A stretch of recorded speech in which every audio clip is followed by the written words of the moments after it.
평안을 빌며 문안합니다. 새로운 시리즈로 여러분을 대하게 되었습니다. 말씀을 종에게 내리신 하나님께 영광을 돌리고 이 말씀으로 만나게 된 여러분을 반가워하며 기뻐합니다. 갈렙의 예수 가라사대 종말기론입니다. 그 첫째 시간, 성전 돌이 다 무너뜨리워지면 주제의 말씀으로 본문을 읽겠습니다. 마태복음 24장 1절로서 2절입니다. 예수께서 성전에서 나와서 가실 때에 제자들이 성전 건물들을 가리켜 보이려고 나아오니 대답하여 가라사대 너희가 이 모든 것을 보지 못하느냐. 내가 진실로 너희에게 이르노니 돌 하나도 돌 위에 남지 않고 다 무너뜨리우리라. 아멘. 제자들이 성전 건물들을 가리켜 주께 보이려고 따라 나오니 마태복음 24장 2절 예수님 가라사대 너희가 이 모든 것을 보지 못하느냐. 내가 진실로 너희에게 이르노니 돌 하나도 돌 위에 남지 않고 다 무너뜨리우리라 하셨습니다. 이 성전으로 말할 것 같으면 하나님이 전에 다윗의 아들 솔로몬으로서 짓게 하여 계속 예배를 받아오시는 그런 하나님의 전이요. 누가복음 2장 49절 예수님 말씀대로 예수님이 아들로서 그 성전에 계셔야 할 그런 아버지 집이었는데 그런데 어찌 그 2절 하반절 그러한 성전의 돌 위에 돌 하나도 남기지 않고 다 무너뜨려지리라 라고 하셨던 것일까? 그런데 그 성전을 그렇게 무너뜨리울 이유로 내세웠던 바 그 2절 상반절 이 모든 현상 방금 전 성전 안에서 함께 논하셨던 이 모든 현상 그 현상이란 것이 대체 어떤 현상들이었는가. 예수님과 제자들이 방금 전 마태복음 24장 1절 그 상반절 성전 안에서 논하셨던 내용들로서 곧 마태복음 23장 37절로 38절 예루살렘아 예루살렘아 선지자들을 죽이고 내게 파송된 자들을 돌로 치는 자여 암탉이 그 새끼를 날개 아래 모음같이 내가 내 자녀를 모으려 한 일이 몇 번이더냐. 그러나 너희가 저희가 원치 아니하여 이렇게 성전에 모여오는 자가 나를 기뻐하고 하나님의 아들로 영접함으로써 예배를 드리려고 이 성전에 모여오는 자가 도무지 없게 되지 않았느냐. 바로 하였던 이 모든 사항 중의 그 핵심 내용이 바로 그런 사항이었습니다. 그로서 38절 보라 너희 이 성전이 황폐하여 버린 바 되어져서 마태복음 24장 2절 하반절 성전 돌 위에 돌 하나도 남지 않고 무너뜨려지리라 이렇게 연결해서 대답해 주셨던 대답이셨습니다. 왜 아니겠습니까?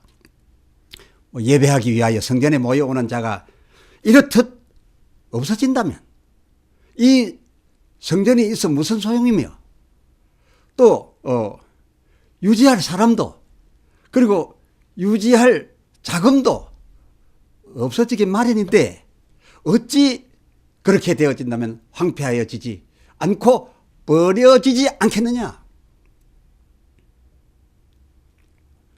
이 예수 가라사대는 우리를 가르쳐온 학자 중 그 누가 일러주었던 것처럼 그런 만약컨대 성전에 너희가 이렇게 모여들지 않는 일에 대하여 내가 책망하고 징계하노니 라고 하는 뜻에서 벌을 내리셨거나 저주를 하셨던 것이 아니었습니다.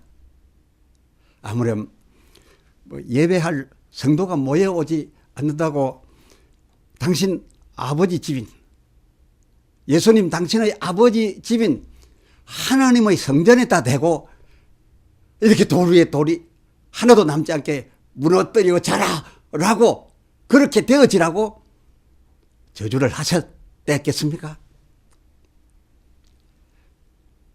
예수님 말씀은 아주 자연스럽고 상식적인 말씀으로서 예배할 자가 없어지면 결국은 이 교회가 예배 없는 한 소용이 없게 되어 폐교회가 될 것이고, 또 그렇게 될 때 결국 사업가에게 팔려져 그에게 넘어가 그가 이 성전을 돌 위에 돌 하나도 남기지 않고 다 헐고 상가나 아파트로 지어질 것이니, 그런 상황이 되면 이 거대한 성전인들, 성전 돌 위에 돌 남아있는 게 있겠는가? 그런 지극히 이런 상황이 계속된다면 이 성전은 그렇게 될 거란 지극히 상식적인 말씀을 말씀하셨던 것이었습니다.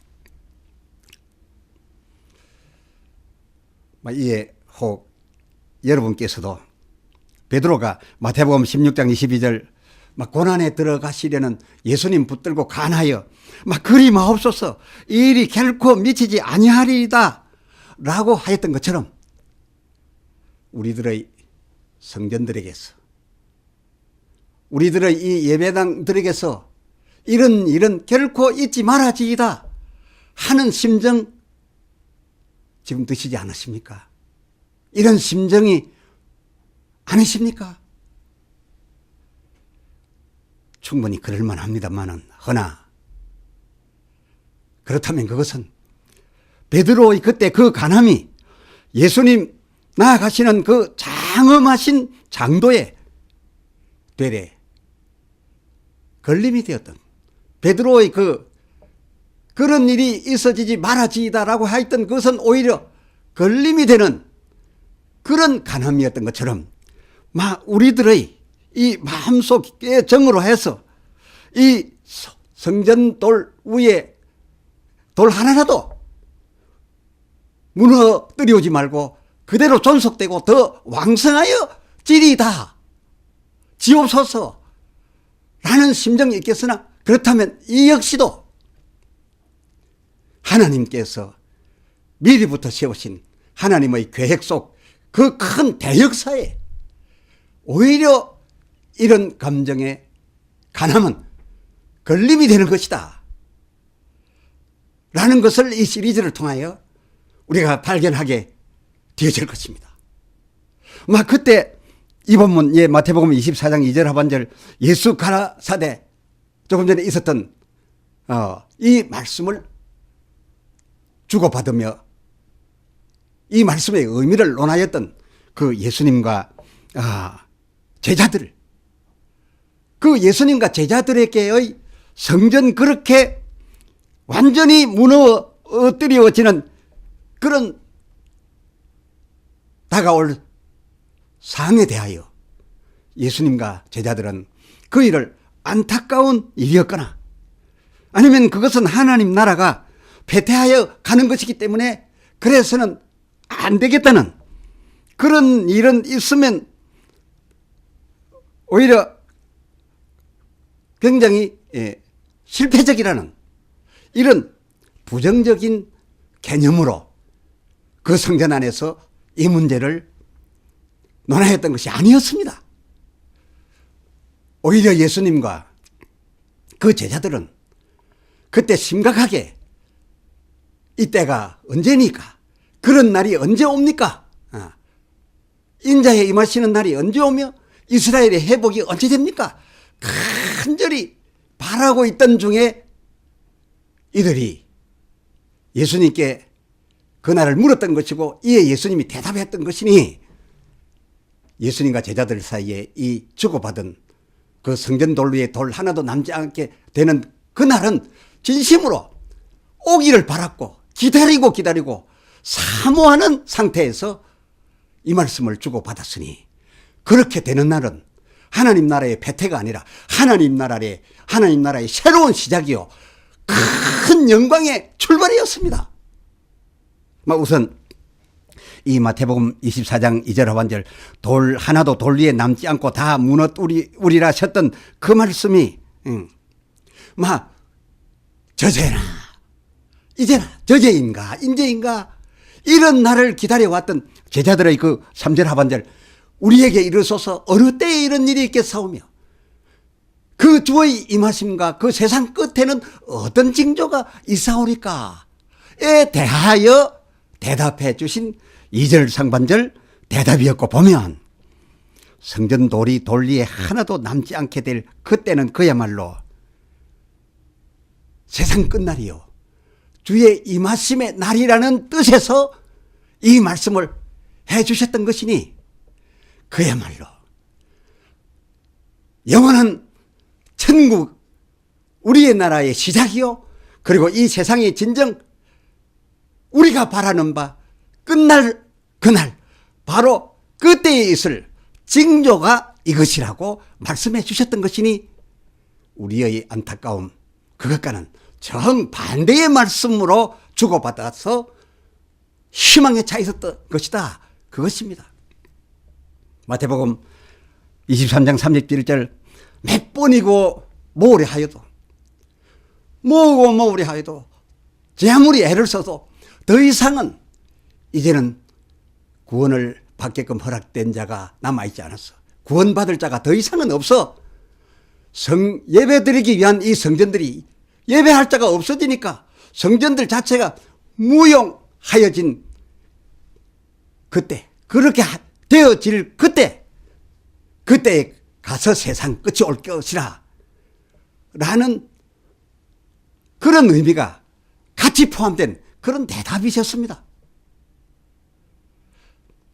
이 말씀에 비추어서 생각해 보면 정작 이 성전에 예배할 자가 하나도 없어지기 그 전까지는 그리 되기 전까지는 제 아무리 마태복음 24장 5절 나는 그리스도라 하며 많은 사람을 미혹하고 6절 난리의 소문에 그 7절 민족이 민족을 나라가 나라를 대적하여 일어나며 처처에 기근과 지진이 있을지라도 그러한 일이 있을지라도 있어야 있겠지만은 그러나 그런 일이 있어도 그것 때문으로 세상을 끝내시지 않으시겠다 그런 말씀입니다. 그것은 재난의 시작일 수는 있어도 그것으로 세상을 끝내시지는 않겠다신 아니 세상을 그런 일이 있을지라도 내게 예배할 자가 있다면 그래서 그의 예배를 받을 성전이 필요하여 돌을 남겨두어야 할 그런 때라면 나는 세상 끝내지 아니하시겠다 못 끝낸다 바로 그런 말씀 이 모든 것이 다 담긴 그런 말씀이셨습니다. 그렇습니다. 누가복음 18장 7절 아직 구원 못 받아 밤낮 부르짖는 그러나 하나님이 택하신 구원에 올려야 될 그런 백성이 세상 중에 하나라도 남아있어 예배를 하나님께 올려야 하고 또 하나님은 그의 예배를 받으셔야 할 그런 상황이 어느 적은 초소 어느 한 개인의 그런 경우라도 남아있는 그런 세상 상황이라면 마태복음 24장 22절 그렇게 빨리 시작하고자 하던 그 인자의 날, 그 재림의 날을 마태 24장 22절 그 재림의 날을 감하실지라도 이거 무슨 말입니까? 느리실지라도 연장할지라도 내게 예배할 자가 있고 내가 예배 받아야 할 자 그래서 성전돌 위에 성전돌이 남아 있어야 내가 남겨두는 그때까지는 이 재림의 날을 시작하지 않겠다. 내가 이 세상으로 내려오지 않겠으며,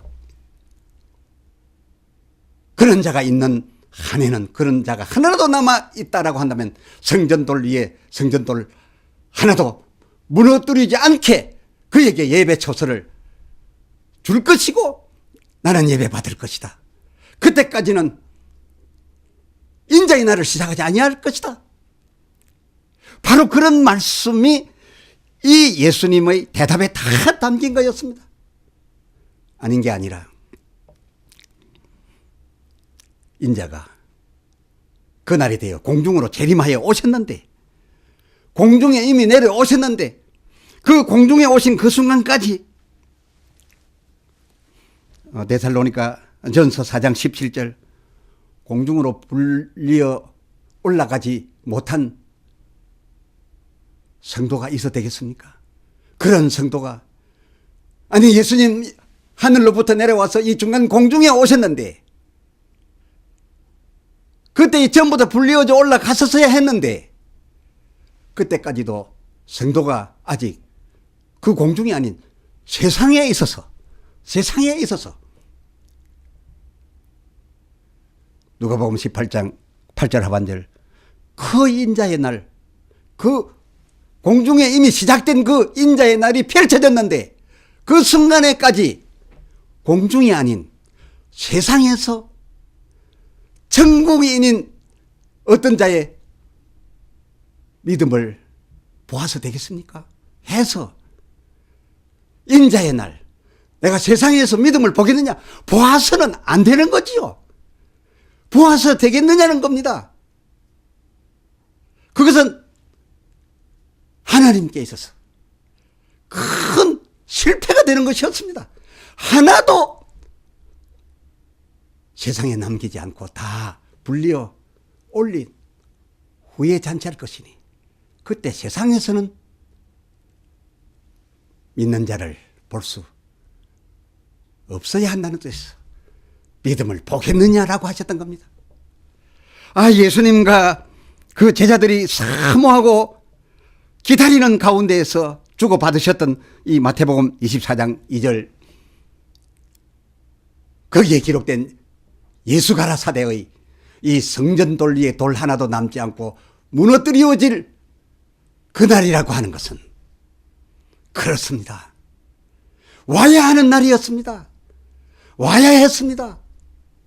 성전 그렇게, 성전 이 세상에 그 누구도 예배할 자가 남겨지지 않고 다 구원받아 올림바 됨으로써 예배할 성전이 전혀 무용하게 되어지는 그 날이 우리 주님과 우리 천국인 데살로니가전서 4장 17절의 그야말로 그 공중에서 잔치를 베풀 수 있는, 그 공중 잔치를 열 수 있는 그 키가 되는 인자의 날을 가능케 하는 것이기 때문에 예수님의 이 말씀은 이루어져야 했고, 제자들에게 이 말씀은 안타까움이 아니라 소망의 상황이요 날이 어떠라 그것입니다. 기도합시다. 하나님 아버지, 새롭게 예수 가라사대 말씀을 깨닫게 해주셔서 이렇게 증거하게 하시니, 이렇게 하시는 하늘에 계신 하나님께 영광을 돌리었고, 또 이 새로운 깨달음으로 그동안에 우리가 들어왔고 배워왔고 알아왔고 그릇 헤아려 왔던 바, 그러한 내용의 말씀이 아니라 하나님께서 천국인으로 허락된 자를 세상에 하나도 남겨두지 아니하시고 다 거두신 후에 공중에 인자의 날 잔치를 그리 되어야만 시작하겠다는 말씀으로 우리에게 다가오시니 감사합니다. 주여, 주를 믿는 우리들의 믿음이 있는 한 저희들의 예배를 받아 주시옵시고 저희가 예배할 성전 돌 위에 돌 있게 하여 주시옵소서. 그러하오나 진정 하나님 나라의 성공의 장엄한 출발이 되는 그 인자의 날을 우리 앞에 펼치는 날 있어지옵소서. 주 예수 그리스도의 이름으로 간절히 소망하며 기도 올리옵나이다.